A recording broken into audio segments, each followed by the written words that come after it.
What's good, Denver? It's Shelly Martinez, your host of Chopping It Up with Shelly at Hollywood Barbershop. This is the barbershop. Barbershop.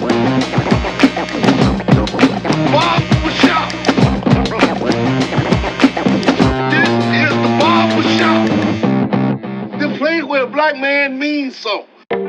Being a great person isn't paying my mom bills right now. If it wasn't for the shit that I'm doing, she'd be getting put out of crib tomorrow. If you interested, I got a bit of work that need doing. What's the job? You sling here at the course, alright? Oh, yeah. Should pay right by what you need. Jamal is one of the top college basketball prospects in this state. He doesn't associate with gangsters. Ross? Who's asking? Jeff, you mind? Your brother was a real G, but you ain't him, okay? This life is reserved for niggas like me who don't got shit else to lose. Do you know this man? I said, Walker, you're not in the game, though. Your brother owed him a substantial amount of money over a basketball wager. Hey, little bro, you should go on and get home. He's just trying to help out Mrs. B. And I already told him I don't want no money won from gambling. It's bad money and I don't want any of it in my house. I already lost one son that way. Still doing that deal tonight? Got something else figured out for it, don't trip. That was creepy big. This here, a man's game. Chris knew that. And you gotta go now. Please come out. Is that a rack? Let me see it. Come through tomorrow, get you that cash. What do winners look like? A true winner knows winners and everything. Real niggas and real shit. I like that.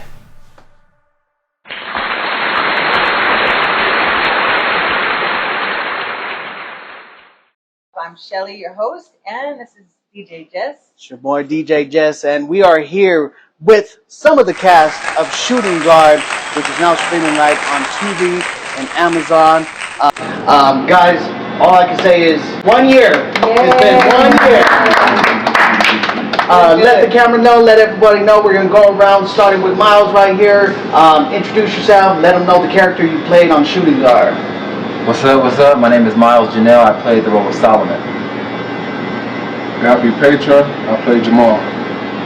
I'm Katia Scott, and I play Gia. What's good? It's your boy Dina Picasso, I play Chris. Hi, I'm Stephanie Espinosa. I play Monica. I'm Sam Thompson, and I play the role of Mike J. There you have it, guys. So, Miles, let's start with you. Tell us a little bit about your character. He carries a lot of resentment and a lot of spite, I think, especially, or maybe it was just directed at Agapi throughout the whole piece. So, even the first time you see him, he's definitely looking, predatory, looking at Agapi like he's a meal, like he wants him, he's trying to lure him in. And if you haven't seen it already, he pulls him. I was kind of playing it like, so we're at the table read, I was picturing this character, I don't know for whatever reason, like older, and because I knew it was going to read like that on camera, like he would read the same age, I was playing it, like Resent, like someone from the neighborhood who had everything not go his way, and was just holding the worst grudge that he possibly could, trying to bring everybody down that he ever crossed paths with. Your brother was a real G, but you ain't him, okay? This life is reserved for niggas like me who don't got shit else to lose. Let's go back a little bit to you, Agape. Just give us a recap of the film, man. Well, Shooting Guard, it's about a young man who was following in his brother's footsteps little by little, all the way up into the streets almost. He was a lot more promising than his brother as far as basketball. Chris took a wrong turn, and being the little brother to the older brother, you're kind of gonna follow that, in your footsteps, regardless if it's good or bad, because that's your older brother. But it's like everything around me was telling me no, as I was trying to find my way out of the streets. Jamal he's very kind to everybody, so he doesn't say no much. So he easily falls in. And with Solomon, he was cool with his brother, so it was a lot easier for him to kind of fall in with him because he's seen him around a lot. Not knowing the full relationship between his brother and him, he just seen him around, so it was a lot easier for him to kind of fall in as Solomon was trying to do on that. You could definitely see that in the character, when his mom says, we don't have no money, we ain't got no money to pay rent, sometimes you gotta do what you gotta do for your family, and I think a lot of people can relate to that. Being a great person isn't paying my mom bills right now. If it wasn't for the shit that I'm doing, she'd be getting put out of crib tomorrow. Just trying to help out Mrs. B. And I already told him I don't want no money won from gambling. It's bad money and I don't want any of it in my house. I already lost one son that way. Xenia, tell me a little bit about your character. So, Gia is Jamal's girlfriend. She is very down to earth. She's very driven. She's very motivated, and she sees Jamal's potential. And so she loves being able to push him. She loves being able to cheer for him, and she sees what he can do. When she does find out what he's involved with, I think that she has a lot of fear. Just because she has her own background with losing her sister to the same situation, and she knows Jamal's brother got involved in the same things, and she knows what happens there. So when she finds that out, she's not afraid to state her opinion, and she's not afraid to set some boundaries. But all in all, she loves Jamal, and she wants to push him, and she wants him to be his best. And filming here in Denver, how did that go, Sam? Let me ask you, as a producer and one of the stars of the movie, how is it filming here in Denver?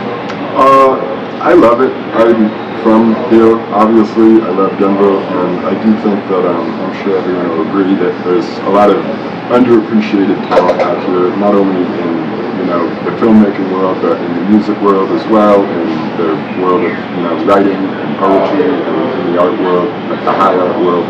I think that when people from out of state think of Denver, they don't necessarily associate it like an art city as they might with Los Angeles or San Francisco or something. But I really think it is. We have a lot to offer the rest of the country artistically, not only in film, but again in music and other genres as well. So I, as a producer, felt like it was very easy to find talented people, to find interesting people to fill these roles, and also to find artists like DNA Picasso to contribute to the soundtrack. Like, there's a lot of talent out here for sure in Denver, and a lot of a great diversity of talent out here, and that was obviously made the process that much easier in the pre-production days and the casting, and it made it that much more of a joy in production itself to get to work with different people from different backgrounds who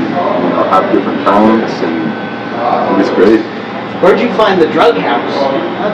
The trap house? The trap house. That was in my house. They came over. That's where I want to go. Built that. We built that. I mean, yeah, we knew early on in the pre-production, we were looking at the script, and we were thinking, budgetarily where we want to allocate our resources, and we saw that there is a lot of scenes in that location. Based on the number of pages, that's the biggest location in the film. And also, with the climax of the movie, we knew we needed a place where we could have some freedom to get rowdy with it. We need stuff getting destroyed and, blood on the walls and that kind of thing. And that was one of the earliest discussions that myself and the director Luke had with Agapi, the executive producer, was that we thought we need to put a lot of resources into that location, and the only way we can really do it justice is if we build it ourselves. So we ended up working actually with a dance studio in Boulder, Colorado that we had a connection to, and they agreed to work with us and let us come in there for a week, and we hired some construction guys to help us design it and kind of make sure it was structurally sound, and we bought all the materials, all the sheetrock and the lumber, and we built it in we pretty much built it in a day and then did the decoration as a production designer in the film as well. So we did the spray paint on the walls and all that like black streaks and the graffiti and everything. That was all done in a day, and we set it up, and then it was such a cool experience the first day of shooting to have the actors show up to the set and see it and kind of step into that world. And I do think it really shone through in the performances too, seeing people like they all felt much more like their characters just being in that environment, looking at all the details on the walls and the little things. That was definitely a lot of work though, building that. And you guys did a great job because it was very like believable, everything. So good job. Once again, Instagram Live, we are here with the cast of Shooting Guard. How does it feel to be streaming on Tubi and Amazon, man? I mean, That's crazy. It's crazy.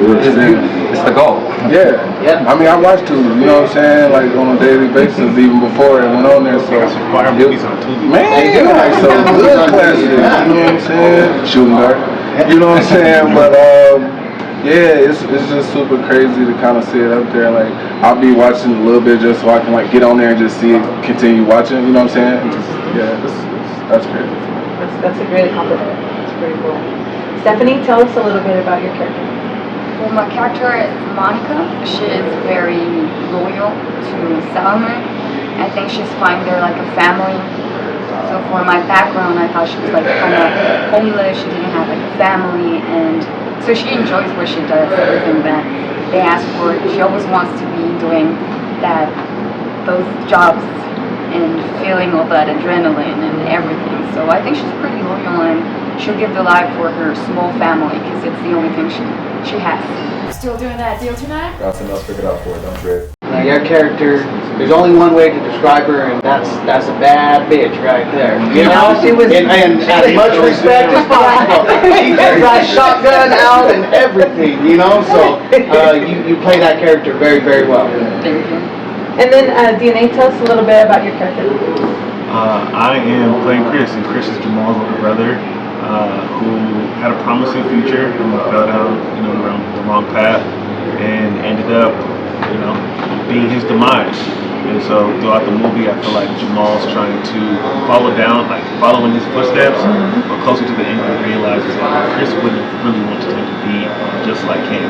He wants him to live out his future, go to college, and go hoop, So, yeah. And so you're also a big contributor to the soundtrack. Yeah. Tell us about that. It was fun making those records. Yeah? The intro record, Ease My Pain, that record was actually already done. It was unreleased. When I played it for Luke and the Gaga, they were like, oh yeah, we need that on the intro. And then me and Sway made another record called Shooter in the final basketball scene. And that was fire too. Mike Coast produced it. We were at YGAM, FL, engineered it. It was dope just to get the Denver music scene involved with the Denver film. Like Sam was saying, there's no short supply of talent here. Oh, not at all. So to work together and to combine genres and different industries is dope. It's exactly what we need to be doing to kind of push this thing forward, So I was just hyped to be a part of it in all the ways. Do you know this man? I said, Walker, you're not in the game, though. Your brother owed him a substantial amount of money over a basketball wager. Hey, little bro, you should go on and get home. Well, and just so our viewers know, DNA is going to do a performance that you can also view once everything is put on YouTube. And we got the Insta, you got the Facebook, all that good stuff. Yeah. So you did put a post out a couple days ago asking, your viewers, if they had any questions for you, right? So we do have a list of questions for all of you to answer. One of them was for Agape. What work or activities did you do in your free time to prepare for the role of Jamal? That's a good question. Well, it was kind of tough because being on the side of executive producer and writer and stuff like that, I had to kind of focus on two things at once. So every day I was just kind of working out as much as I can and hooping and stuff like that. I hooped in college and stuff, so it wasn't too hard for me to get back into the groove, but I had to get back in the groove. I can't not perform right. You know what I'm saying? And yeah, so I think for 2 months, every day I was just, I kind of overdid it, but I'm you you can see it in the movie that I did what I had to do. Absolutely. So we got another one here, and you know, back in the day they used to use, you know, cue cards and stuff, but it's 2023, so we use telephones now. You know, everything's on the phone now. So not only were you an executive producer and actor, you wrote the movie, correct? Yeah. So when writing the movie, were you going for a poetic approach, or what kind of approach were you going for? And will there be a sequel? I think I always try to go poetic approach with anything I put my hands in, just because poetry is like the strongest form of emotion, I think. So it was kind of easy for me to go that route, and with Sam's help, he's very poetic himself, so to kind of bounce ideas off, to kind of help me create, you know what I'm saying, Shooting Guard, it was definitely smooth and easy, but yes, there will be Shooting Guard too. I will say that. And then we have another question. Okay. The other question was, what does this film mean to you, and how was the process of making it? It means everything. I think no matter what I do from here on out, I think this will always hold a special place in my heart, because it was my first time really writing a full-length feature film, first main role. So I don't care like where my career goes from here, it will always be the most important one to me, because like I put my all into it, you know, blood, sweat, and tears, to be the executive producer, to hold everything together at times when it seemed like it was gonna kind of fall apart. And what was the other part? How was the process? Well, I kind of use like my activities as far as like hooping and stuff like that, and my already background that I have as far as like the ins and out of the film. I just kind of took different aspects of my life and kind of woven it together to kind of, you know what I'm saying, make the film and stuff like that. But it was tough, because like I said before, it started off as a 7-page skit. You know what I'm saying? A scene where Jamal and Solomon is outside and he's kind of telling them like this life ain't for him. That was it. It was 7 pages, and that was the whole thing. So I kind of had to revert back to start and then make the ending. So, but it was lovely. How long did it take you? A year, about a year to make it. Yeah, about a year. I don't know how long I did my part real quick.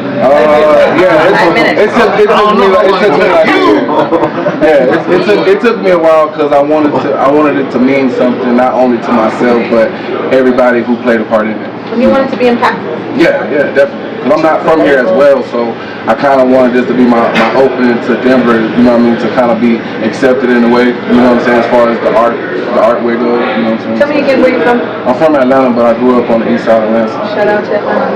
Shout out, yeah. And then we have one more question here. So one more for Agate is, what do you love mostly about film and acting?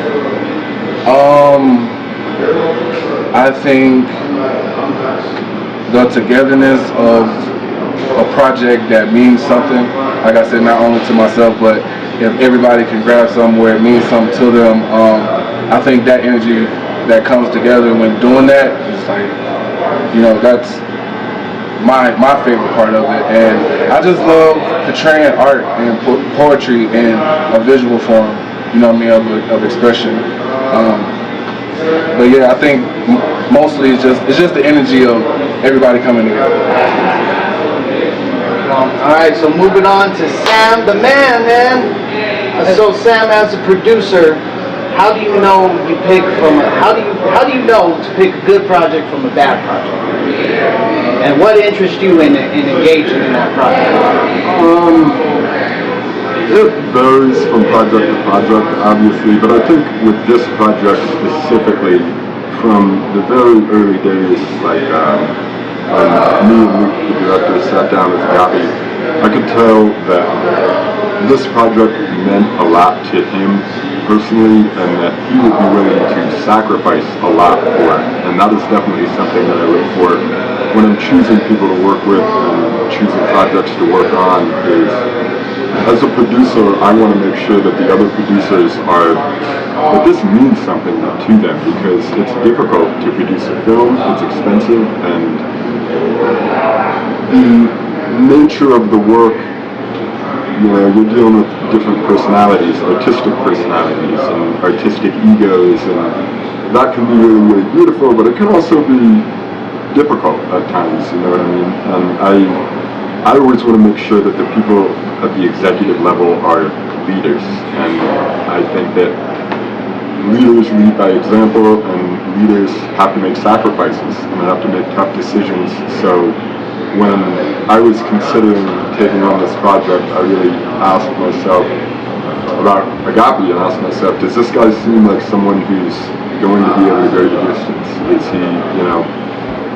Is he strong psychologically? Is he strong and set in his values? Is he uncompromising? Because that's what you need to do to see a process like this through the end. And I definitely felt that way about Agapi, and I definitely felt myself inspired by his enthusiasm, just talking about the script in the early days, and talking about what the project meant for him, and talking to him about some of the experiences that he's been through in his own personal life, and how those have kind of been fictionalized and embellished into the narrative. I thought, yeah, this is a guy that I would go into war with. This is a guy that I would want next to me in that foxhole, that proverbial foxhole of filmmaking, and that's, in a larger sense, how I choose most all of my projects, is looking at the person I'm going to be working for, and the creator, and seeing if they inspire me, because I feel like if they don't inspire me, there's no way they're going to be able to inspire an audience, and a cast, and a crew, and a bunch of, So I take it you're punching a time clock. I take it you're coming back for Shooting Guard 2. Oh yeah. Well, the next question we have is from DNA. A viewer wanted to know, how does it feel to be in the film and also on the soundtrack? Which would you prefer more if you had to choose? Let me hear you loud, man. Be true to yourself. I would choose being in the film. Yeah? Yeah. Because I have so many songs and they go so many places. Like, I don't know. Acting has always been something that I wanted to step into for a while. And so just being a part of Shooting Guard was dope enough. Without being on the soundtrack. But being on the soundtrack is amazing as well. Like, that's also a world I want to live in the sync world, sync licensing world. And I'm just like, I got my foot in the door in the sync world, in this film, and in the film world. So it's kill two birds with one stone. It's amazing. You're on your way. Oh yeah. So next question. Go ahead, Charlie. This one is for Xenia. If you weren't in the movie, what would your first impression of the film be? That's a hard one. It is. I would just say, it's so relatable. It has so many values that I think we experience in day-to-day life, and it really does paint a picture that is easy to connect with. And so with just seeing the story of, what our Black men do go through every day in society, all the pressure that they go through, all the different demons that they're constantly battling, how they choose to battle those things, I would just say that it's a very meaningful story, and one that definitely needs to be told. Good answer. All right, Miles, this one's for you. So what interested you in the part that you play, and do you feel a personal connection to the character? Is it weird if I say yes?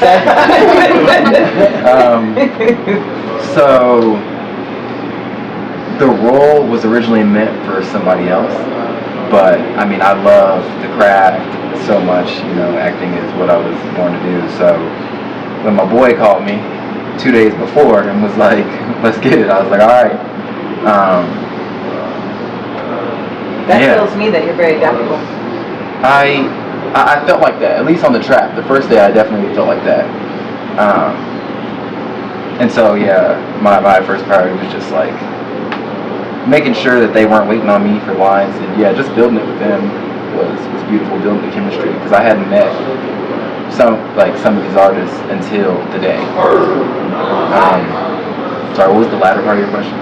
Well, I mean, just knowing if you had like a personal connection with it, and I mean, it's crazy how you just, it looked like you did. You got the Sabbath side tea, bro? You really want to know? I actually want to know. Yeah, I think I've definitely felt desperation. I've definitely felt pain, and jealousy. But I mean, to the point that I would, try to stoop into someone's life and kill them. No. Yeah. But yeah, I've definitely felt some of those core emotions that I think everybody, even those more villainous portrayed people, have. We all have. Yeah. All right, last question. This goes to Stephanie. What was your favorite part of the movie as Monica, and was it an easy character to portray? It was a different character from what I'm used to do. So it was fun for me. I wish I had those bitch vibes. But it was really fun to play with that character. I think one of my favorite parts is when she's with the girls. She's talking about a little experience that she had in the book, like a memory. So you could kind of enter to that life that she has.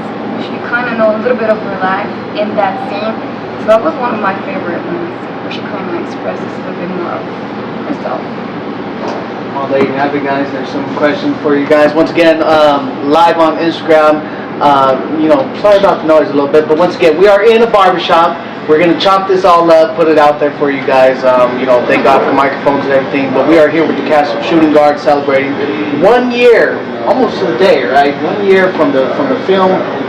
Red carpet. We were out there. Shelly and I were at the red carpet.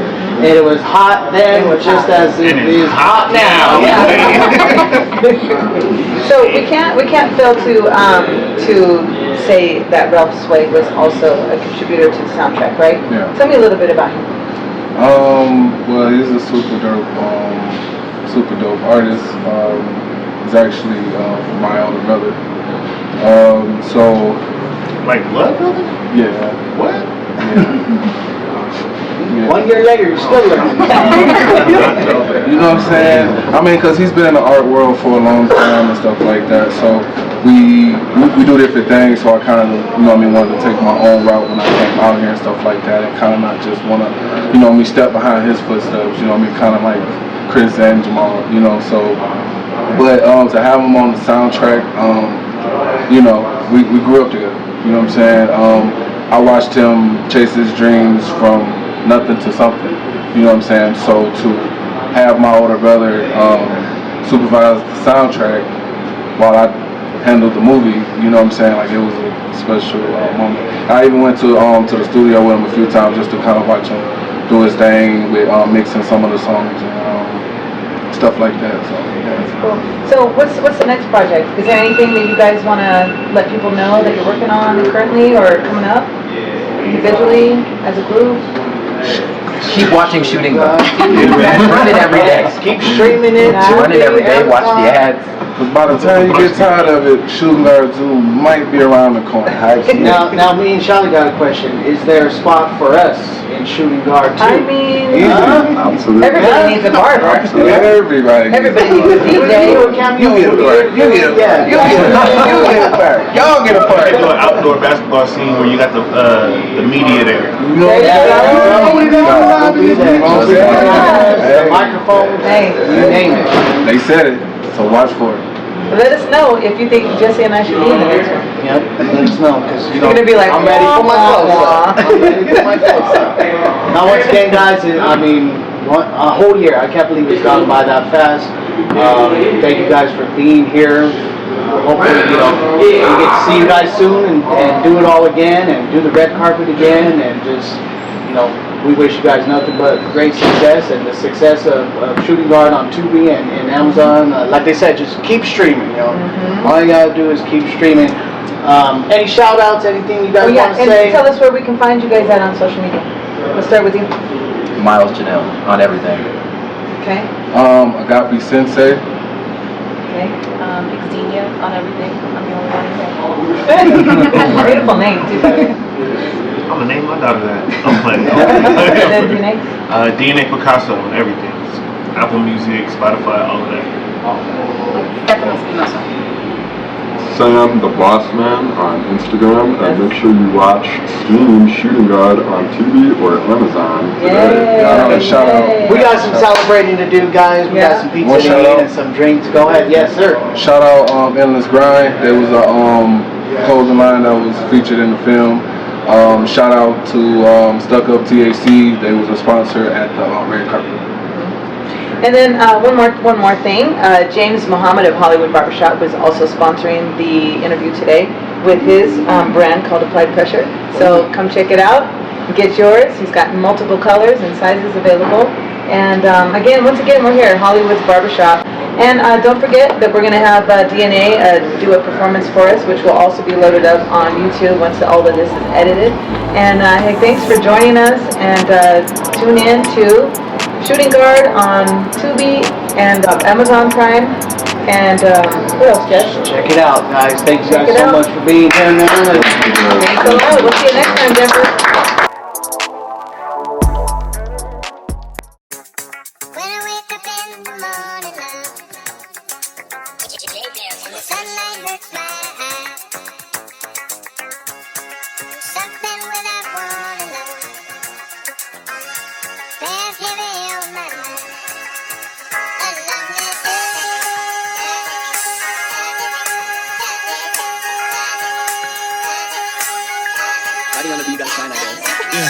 If you ain't talking pape, shut up, yuck mouth. Gang with me, we gon' hit the city, shut the club down. Yeah, standing on the table, put your cups out. Yeah, it's raining champagne in the cut. Move, shake, hit your dance when they spin this. Looking up like you seen the star, but I've been lit. I see ops when I'm scrolling through my friends list. Shawty cold, she a dime with a French twist. Baby girl, I love how you move that. Dreadhead, but I might go braids with a do-rag. I'm the one who brought the wave, but you knew that. Tick, tick, tick, I'm finna blow, better scoop back. My haters tell me I'm the one without telling me. Young old soul like I was born in the 70s. Yeah, with some melody, I'm singing remedies. Ayy, stepping on this beat like it was 10 of me. Go, go, go, everybody got the same clothes. Tryna grow old, but you know how the game goes. I'ma stack so we can merge when the lane close. If you ain't tryna ride, you need to stay at home. Yeah, always had it lit, check the footage. Party look like Project X on some hood shit. All my exes gotta think about what could've been. All my ops be inside, I'm like they boogeyman. Long days, late nights, I was in the lab. If I don't pick up, wait a sec, I'm probably getting a bag. Yeah, you ain't gotta ride with me, I'll send a cab. Selling packs, got me lit, started with 10 a gram. Damn, who knew I become the man? I did you was slow. Catch me if you can, hit Atlanta for the win.